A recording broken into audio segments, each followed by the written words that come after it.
Terima kasih masih bersama kami di Kompas Petang, Saudara. Komisi Pemilihan Umum menegaskan pelaksanaan pilkada serentak dilakukan dengan menerapkan protokol kesehatan ketat. Komisioner KPU Hashim Asyari mengatakan penyelenggara pilkada juga menindak tegas paslon yang melanggar protokol kesehatan dan peraturan KPU. Menimbulkan kerumunan itu ada di beberapa kemungkinan. Tapi yang paling mungkin terjadi itu adalah dalam hal pelaksanaan kampanye. Tetapi dalam peraturan KPU sudah diatur bahwa kampanye dalam bentuk pertemuan terbatas atau tatap muka itu maksimal hanya boleh dihadiri oleh 50 orang. Dan kalau diketahui melanggar ketentuan itu oleh KPU diberikan wewenang kepada Bawaslu untuk memberikan sanksi. Sanksi pertama adalah peringatan, kemudian sanksi yang paling berat adalah membubarkan kampanye tersebut. Mas Aziz, silakan dijawab dulu. Tadi kalau pernyataan dari KPU bahwa pilkada sudah dilakukan dengan protokol kesehatan ketat dan juga sudah ada sanksi tegas. Yang kedua tadi dari Mas Budi di Barikade 98 yang mempersoalkan tidak hanya soal protokol kesehatan tapi juga soal statement Habib Rizik pada saat memberikan ceramah yang dianggap menghina TNI.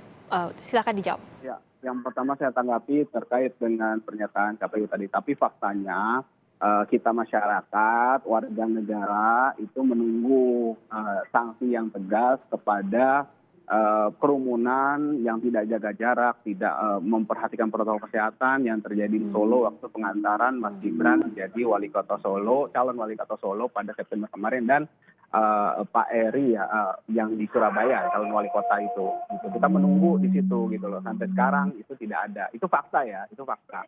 Kemudian satu lagi saya coba tambahkan terkait dengan mitigasi, kita sudah maksimal. Selain menutup jalan, kita sediakan streaming di stasiun resmi FPI ya, seperti itu. Itu artinya kita sudah menyiapkan gitu secara maksimal mitigasi yang memang diperlukan. Artinya masyarakat bisa nonton di YouTube, di rumah, di kamar, bisa gitu loh. Artinya kita sebagai panitia, dalam hal ini saya mewakili kuasa hukum ya, mewakili teman-teman panitia gitu kan, dan dari FPI itu sudah menyiapkan mitigasi yang baik gitu kan. Udah begitu, satu lagi juga toa-toa itu banyak sepanjang jalan itu. Artinya masyarakat sekitar bisa di rumah, di ujung jalan Petamburan pun bisa gitu loh. Artinya kita sudah menyiapkan maksimal. Ala kulihal, tapi kan ternyata faktanya masyarakat sangat banyak di luar dari perkiraan kita, dan itu memang tidak bisa kita pungkiri lah seperti itu. Kemudian menanggapi tadi Mas Budi, saya kurang paham ya tadi yang mana statementnya Habib Rizik, karena tadi saya tidak jelas maksudnya gitu kan. Mungkin nanti di lain kesempatan saya bisa dapat informasi soal itu. Apalagi tadi penghinaan terhadap TNI ya. Itu tadi saya juga kurang begitu mengerti maksudnya. Tapi poinnya kalau misalnya masalah tidak suka, saya rasa sangat wajar gitu. Karena Nabi Muhammad SAW aja yang sudah jelas maksum aja banyak orang yang maksudnya banyak yang musuhi juga lah. Ada orang yang memusuhi beliau gitu kan. Jadi sangat wajar gitu ketika kita manusia biasa gitu kan. Meskipun Habib Rizik seorang yang habaib ulama besar lah seperti itu. Saya yakin adalah pasti kan tadi. Jadi kalau ketidaksukaan atau hal-hal terkait dengan beliau atau ceramah beliau, ya menurut saya wajar aja lah, nggak masalah lah seperti itu buat saya gitu.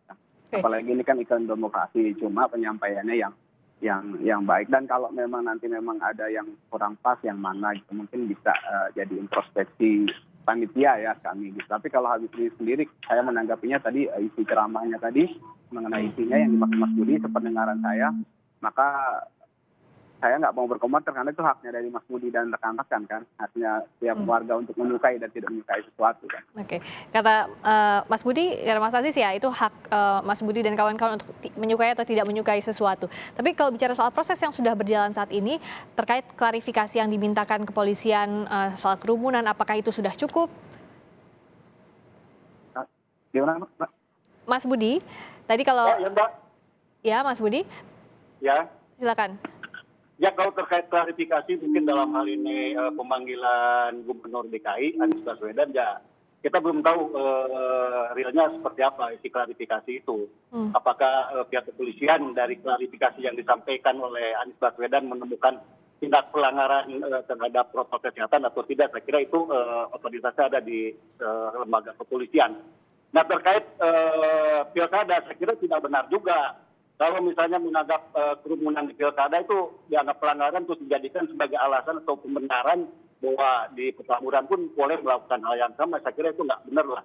Tahu itu misalnya di pilkada melanggar, ya artinya kan di Petamburan pun tidak boleh melakukan hal yang sama, karena itu tahu bahwa itu adalah bisa menimbulkan pelanggaran terhadap protokol kesehatan. Nah, terkait statement, saya kira itu sangat jelas lah di berbagai media sosial bisa kita lihat bagaimana misalnya statement Habib Rizik terhadap komentar atau komentar terhadap TNI seperti apa, bahkan terhadap kepolisian juga. Saya kira itu sangat tidak pantas untuk disampaikan. Saya ingin bertanya, di situ menyampaikan kepolisian meminta jatah apa yang dimaksud ketika misalnya kepolisian melaksanakan kewajibannya mengawal atau mengamankan rumah seseorang, dalam hal ini seorang perempuan yang merasa terancam karena diancam mau diserbu oleh 800 orang laskar. Terus itu dianggap sebagai ada kata-kata sampai jangan-jangan meminta jatah. Ini maksudnya apa? Kepolisian itu adalah institusi yang terhormat, institusi yang kita hargai kewibawaannya. Ya kita tahu bahwa TNI Polri ini kan adalah salah satu pilar utama menjaga keutuhan NKRI. Artinya ketika TNI Polri itu dicemoohkan, dilecehkan. Oke, itu salah satunya soal statement. Kalau balik ke konteks tadi soal pilkada, Mas Budi melihatnya kalau tadi Mas Aziz mengatakan bahwa tidak ada pembenaran dalam hal itu, tapi diminta semuanya diproses bersama-sama. Kalau tadi kan ketika bicara proses terhadap pelanggaran yang terjadi di pilkada sudah disampaikan oleh pihak Kemendagri, itu sudah dilakukan. Kan seperti itu. Okay. Nah, tadi juga disampaikan Bawaslu dan yang lain-lain. Selama kampanye itu kan ada aturannya. Aturan kampanye di pilkada tadi disampaikan. Kampanye terbuka itu maksimal berapa orang, bahkan di situ juga harus dilaksanakan. Yang wajib itu adalah melaksanakan kampanye dalam skala tertutup. Itu semua udah ada aturannya dan di tingkat pelaksanaan kampanye saya kira kita tidak melihat ada pelanggaran yang begitu signifikan. Kalau dibandingkan tidak apple to apple lah dengan peristiwa yang terjadi di Petamburan kemarin. Kalau dalam konteks pelaksanaan kampanye yang sedang berlangsung sekarang, saya kira itu, Mbak. Oke, kalau ada perbandingan tidak apple to apple, Mas Aziz tadi Mas Budi mengatakan? Tapi kita lihat kan itu kerumunan banyak. Jadi kita ada gambarnya di media sosial juga ramai kan seperti itu kan. Jelas loh kita punya mata yang sehat itu bisa lihat bahwa di situ ada kerumunan, mereka berdesak-desakan, ya kan. Terus banyak yang tidak pakai masker kan sama, itu bisa dilihat ya, kecuali melihatnya yang lain ya. Kalau melihatnya itu saya rasa sama lah. Itu sampai, dan kita sekali lagi tadi saya menegaskan yang dimaksud itu kita minta keadilan, bukan membenarkan atau menyalahkan sesuatu. Saya tidak mengatakan membenarkan atau menyalahkan sesuatu, tapi kita minta keadilan seperti itu. Oke, misalkan dikatakan Mas Budi tadi dikatakan ingin meminta keadilan untuk memproses juga yang pilkada. Kalau tadi Mas Budi mengatakan ini tidak apple to apple, tapi kalau Mas Aziz mengatakan ini sama semua kerumunan, bentuknya kerumunan.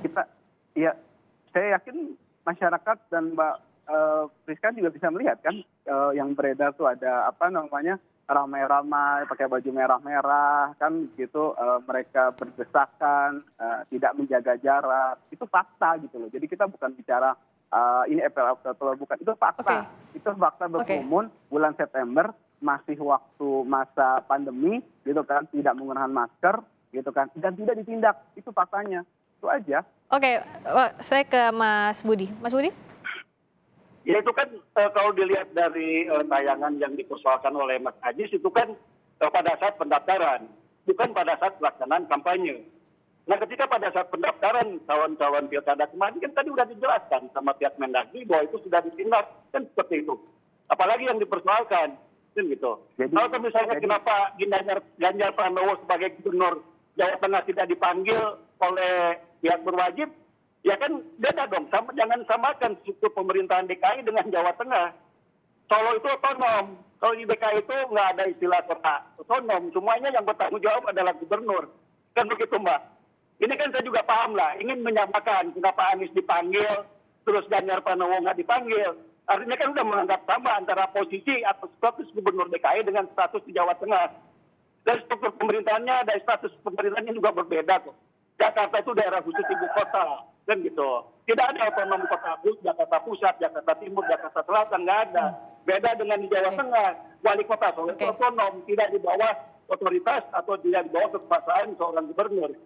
Oke, terakhir Mas Aziz, jadi kalau sekarang concernnya FPI apa masih mempermasalahkan juga soal pilkada akan dikejar terus atau Jadi gini, fokus kepada yang jadi sekarang gini, Mbak Frida. klarifikasi Ya, yang berlangsung?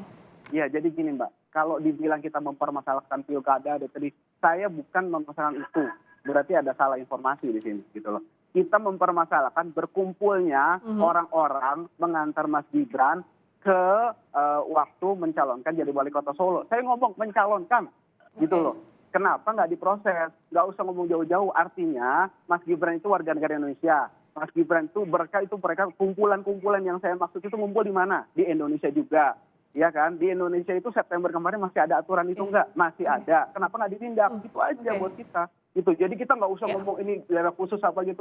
Kita minta itu ditindak karena sama berkumpul. Mau itu ngumpul di kebun di mana kan berkumpul mereka di tempat umum gitu kan. Gitu. Kita minta itu ditindak gitu loh. Bukan masalah ini pilkada beda. Kita nggak pernah itu mau pilkada tiap hari juga buat kita nggak urusan gitu loh. Mas Aziz, kalau soal yang di Petamburan kan Lurah Petamburan positif. Apakah dari FPI juga salah satu sebagai penyelenggara acara akan membantu tracing ini?